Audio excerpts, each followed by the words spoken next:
Rain. It was the only sound that truly penetrated the thick glass of my hospital room window at St. Ambrose.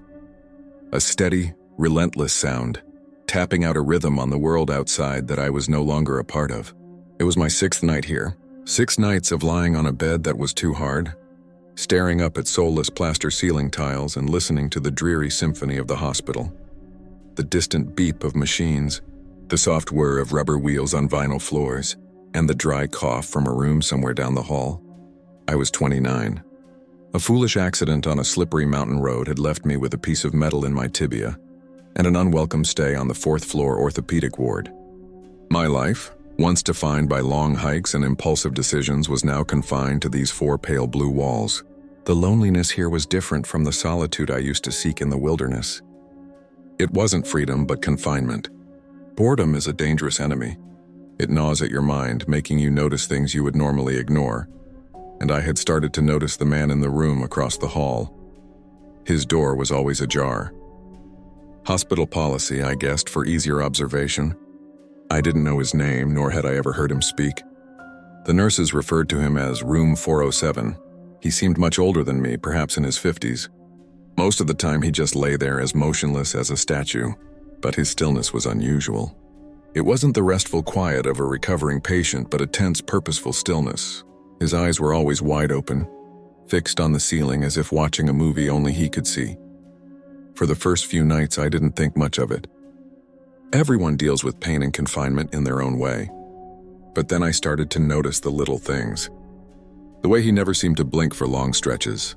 The way his hands rested on the blanket, his fingers gently curled, as if restraining some kind of force.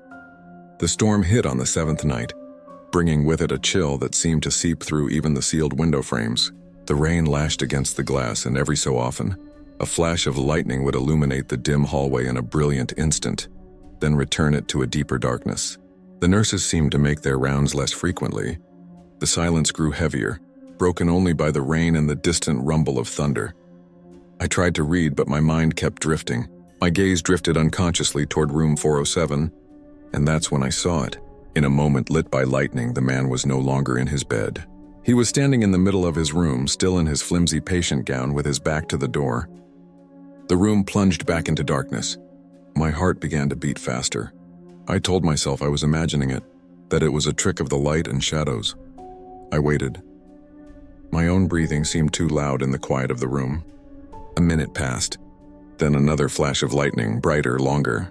He was still standing there, but this time he had turned slightly. I couldn't see his face clearly, but I could see he was holding something. A small, shiny object, probably a spoon from his dinner tray, but the way he held it, carefully, almost reverently, sent a cold sense of unease down my spine. I pressed the nurse call button. It felt stupid. What was I going to say? The man in the room across the hall is standing and holding a spoon? They would think I was hallucinating from the painkillers. Several minutes passed and no one came. Maybe the system was down, or maybe on a stormy night like this there were real emergencies that needed attention more than a broken-legged patient's paranoia. I decided I had to see for myself. I needed to use the restroom. It was a perfect excuse, a logical reason to leave my room. With great effort, I swung myself out of bed, my injured leg throbbing in protest. I grabbed my cold metal crutches and slowly made my way to the door. The hallway was empty and strangely silent. The only light came from the nurse's station at the far end, but it seemed distant and dim. Each step I took with the crutches made a small sound, muffled by the storm. As I passed room 407, I glanced inside. The room was empty. The bed was neatly made, as if no one had ever been there. A wave of relief and confusion washed over me. Maybe he had been discharged or transferred.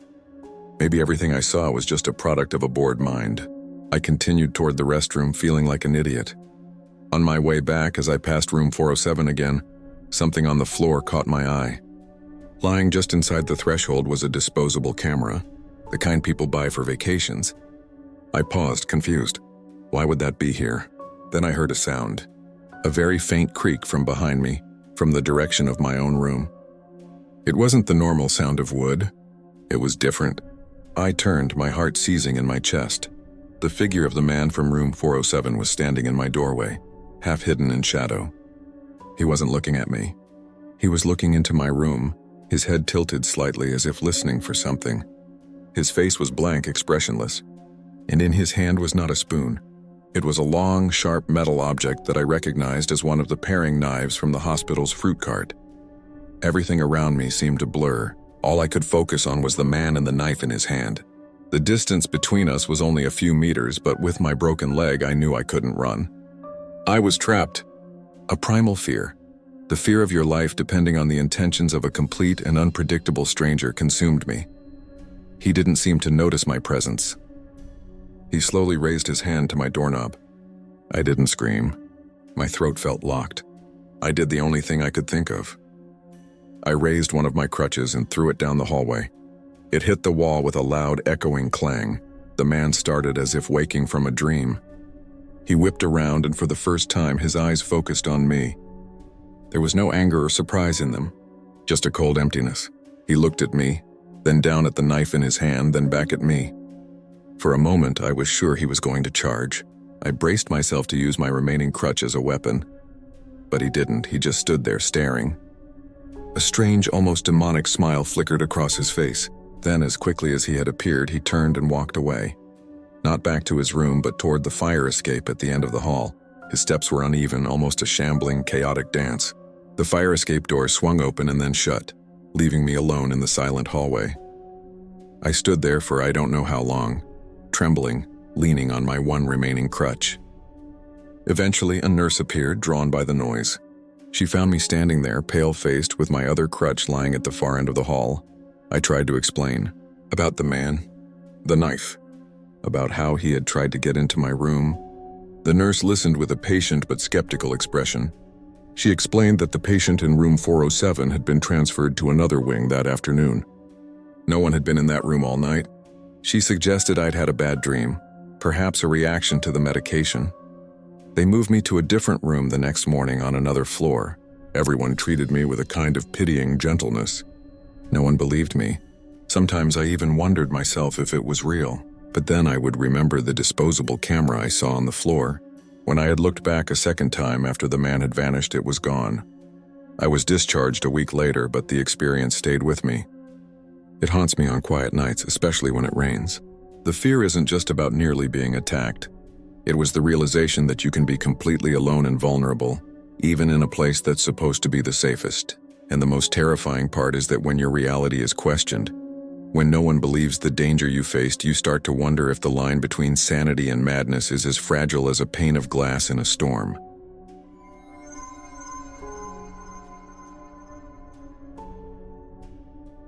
My 36th shift began like any other, with a heavy silence and the smell of antiseptic. St. Jude's Hospital at 3 a.m. was another world entirely. Gone were the bustling crowds, the overhead calls for doctors. All that remained were endless corridors bathed in a cold, pale fluorescent light. That light flattened everything, erasing contours and turning the cream-colored walls to the color of old bone. I am Dr. Alistair Finch, and this nocturnal kingdom was mine. My job was simple but monotonous. To make my rounds through the floors, check the charts, ensure the machines were still running, and most importantly, ensure that the sleeping remained asleep until the sun came up. I had been doing this long enough for fatigue to become a familiar companion, a fog that settled over the mind, rendering my actions mechanical. I left at pediatrics, straight past surgery, skipping the ICU where seasoned nurses reigned with a fearsome efficiency. My destination was the East Wing, the oldest section of the hospital. The East Wing was where time seemed to stand still. The linoleum floors were worn, the medical equipment looked like it belonged in a museum, and the air always held a suffocating stillness. Most of the rooms here were empty, awaiting a renovation that had been postponed for years. Only a few long-term patients were kept here, those with nowhere else to go. I moved through the rooms, the light from my tablet illuminating my face. Room 309, an elderly woman with pneumonia, her breathing steady. Room 311, a man post-hip surgery, deep in a medicated sleep. Room 3-12, empty. Room 314, empty. According to my list, that was all for this hall. But as I lifted my head, I saw a thin sliver of light spilling from under the door of room 313. I stopped. Room 313. I was certain it was on the list of empty rooms.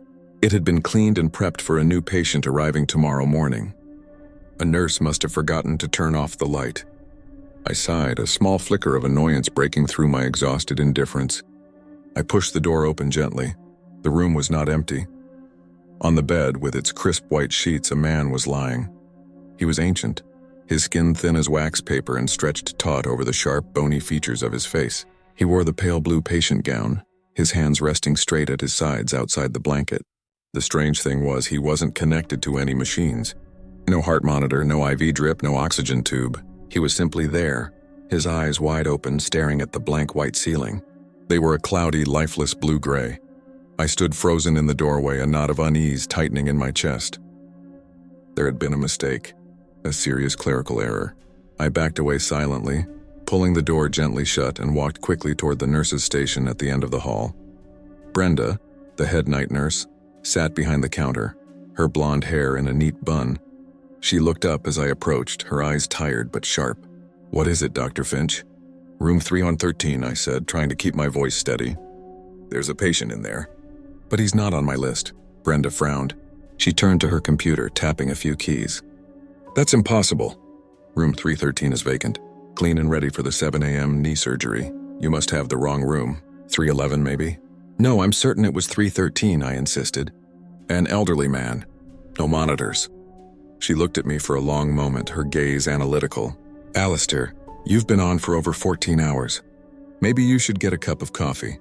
The East Wing can play tricks on your eyes. The lighting is terrible." She turned back to her paperwork, a clear dismissal. I stood there for a moment, feeling both confused and patronized. Maybe she was right. Maybe I was just that tired. But the image of the man was so clear, so real, I didn't get coffee. Instead, an invisible force pulled me back to that hallway. The silence now seemed heavier, expectant. I stood before room 313 again. This time I took a deep breath and pushed the door open, stepping inside. The air in the room was unusually cold. It was a deep, penetrating chill, unlike the hospital's regulated air conditioning. It felt like the air of a tomb. The man was still there, still lying motionless. But one thing had changed. His head was now turned towards me. Those cloudy gray eyes were staring directly at me. There was no recognition, no emotion, just a blank, unmoving gaze that made the hair on my scalp prickle. How long I stood there, I don't know. Time seemed to stretch. I was a doctor. I was trained to act, to analyze, to diagnose. But in that moment, all my training was useless. A primal instinct screamed inside me, a wordless shout that this was wrong, that I needed to leave.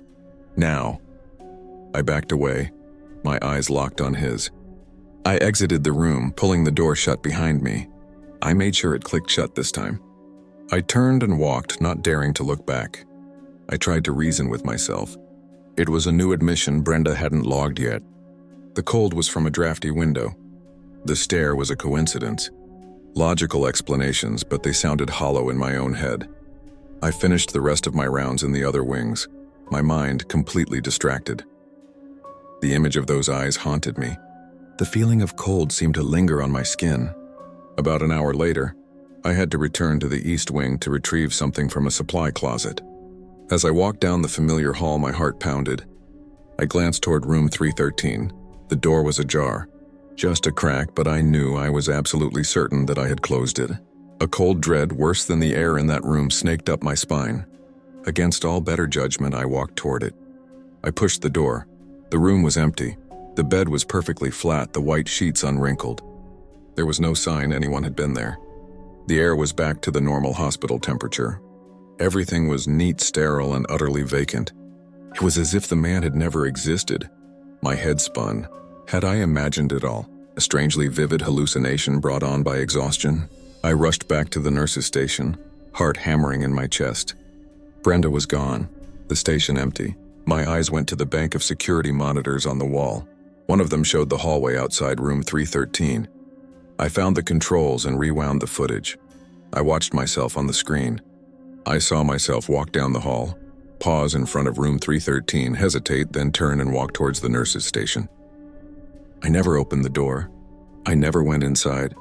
The footage showed me speaking to Brenda, then returning to the hall. This time I walked right past room 313 without stopping. The door remained shut. The footage directly contradicted my memory. A sense of unreality washed over me. Was I actually losing my mind? I kept watching, almost hypnotized. A few minutes after my on-screen self had disappeared, I saw something that made my blood run cold. The door to room 313 slowly opened on its own. No one was there. It simply swung open, revealing the dark space within. Nothing came out. But as the door opened on the monitor, I felt a blast of frigid air on the back of my own neck right there at the nurse's station. A distinct feeling that something invisible had just walked right past me. I whipped around, but the corridor behind me was empty and silent. The rest of the shift passed in a haze of fear and confusion. I couldn't shake the feeling that I was being watched, that some silent presence was tracking my every move from the shadows. I avoided the East Wing at all costs. Every shadow, every flicker of movement in my peripheral vision made me jump. When dawn finally broke, the first rays of sun slanting through the windows brought a weak sense of relief. I handed off my shift to the morning resident, trying to act normal, but my voice trembled. I left the hospital, stepping out into the waking world. The sounds of traffic, of people talking, the warm sunlight, it all felt alien and jarring after a long night in artificial silence and fluorescent light. Days passed, but the experience remained etched in my mind like a scar. I tried to explain it away with logic. A walking dream, a state of micro-sleep-induced hallucination. The few colleagues I dared tell brushed it off as resident syndrome, but I knew what I felt. That cold was real. That presence was real. A week later, I was assigned the night shift in the East Wing again. As I entered that hallway, a familiar dread rose in me. I passed the rooms, my heart heavy. Then I came to room 313. The door was closed. On it was a new sign. Patient Arthur Mills, no visitors. I stared at the name, then peered through the small glass window in the door. The room was dark, but I could vaguely make out a human form on the bed. I couldn't see his face. I just knew he was in there, in the dark, in the silence. And for a brief, terrifying moment, I saw the nurse call light on the wall inside the room silently illuminate. A ghostly red in the darkness. It was on for a single second, then it was gone, leaving me alone in the hallway with the question that would haunt me forever. Did I really see it, or was it all in my head? I don't know, and perhaps I never want to.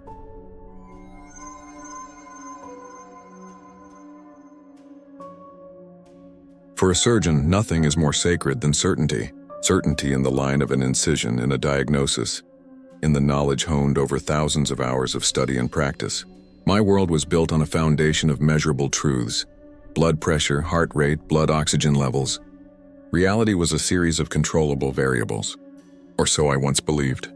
It all began quietly, like ripples on a still lake. It was those fleeting moments of déjà vu that everyone experiences. A strange, vague feeling that you have lived through a particular moment before. The first time was during a routine appendectomy. As I held out my hand, I knew exactly that the head nurse, Mrs. Henderson, would place the number 11 scalpel in my palm at a precise 30-degree angle. I knew it before she even moved. I brushed it off, chalking it up to coincidence. A minor brain glitch after a 24-hour shift. But those minor glitches began to happen more frequently, and always in operating room 3. It was one of the hospital's older theaters, a cold space with dated, mint green tiled walls and fluorescent lights that always cast a light that was too harsh. There was something about that room, a heaviness in the air that even the industrial ventilation system couldn't dispel. The feeling of déjà vu grew stronger, evolving from vague to frighteningly detailed. It was no longer a fleeting sense of familiarity. It was an absolute certainty that I had lived this exact moment before, down to the most minute detail. I knew that the anesthesiologist, Dr. Chen, would mutter about the previous night's game at the exact moment the patient's blood pressure dropped by 5 points. I knew one of the overhead surgical lights would flicker twice just before the junior nurse dropped a metal instrument on the floor. I started to log these moments in a small notebook, testing myself, and I was right every time. I knew things I couldn't possibly have known. They didn't feel like memories. They felt like reminders of something I hadn't yet lived through. Certainty, the bedrock of my life, was eroding. In its place was a cold dread. Then the dreams began. Night after night, I found myself standing in operating room 3 under the harsh lights. On the table was an anonymous patient, their chest cavity open. My hands were moving, but they didn't feel like my own. Everything was unnaturally silent, almost suffocating. Then, always at the same moment, the heart monitor would let out a long, flat tone. The screen displayed a green horizontal line. I would look up at the wall clock. The hands pointed to 2:15 a.m., and then I would see him. Dr. Alistair Reed, the head of cardiothoracic surgery, standing on the other side of the room. He didn't look at me with disappointment or anger. He looked at me with a strange expression, a calm pity that seemed to exist outside of that moment. I would wake up, drenched in sweat, the flatline tone still echoing in my ears. The dream repeated every night, unchanged. It wasn't a dream, it was a rehearsal. I started avoiding operating room 3. I swapped shifts, called in sick, did anything to avoid stepping into that room, but I felt a pull, an almost tangible urge to return, as if a decision I hadn't made was waiting for me there. I thought about talking to someone, but the word sounded insane. I was questioning my own sanity. One Tuesday night in late October, the emergency siren blared. A trauma alert, a severe car accident. The patient was a man with a piece of metal impaled through his chest, a critical heart injury. He was bleeding out fast. Only one operating room was prepped and ready for an emergency cardiac procedure. Operating room 3. As they wheeled the patient in, a cold chill ran down my spine. Dr. Reed was already there, his eyes calm and focused. "Vance," he said, his voice even. "You're assisting me." There was no choice. I scrubbed in, pulling on the blue surgical gown, feeling as if I were dressing for a fated role. When I entered the room, everything was exactly as it had been in my dream. The position of the nurses, the arrangement of instruments on the tray, even the faint pattern of condensation on one of the observation windows. I felt I was no longer living in the present, but merely reenacting it.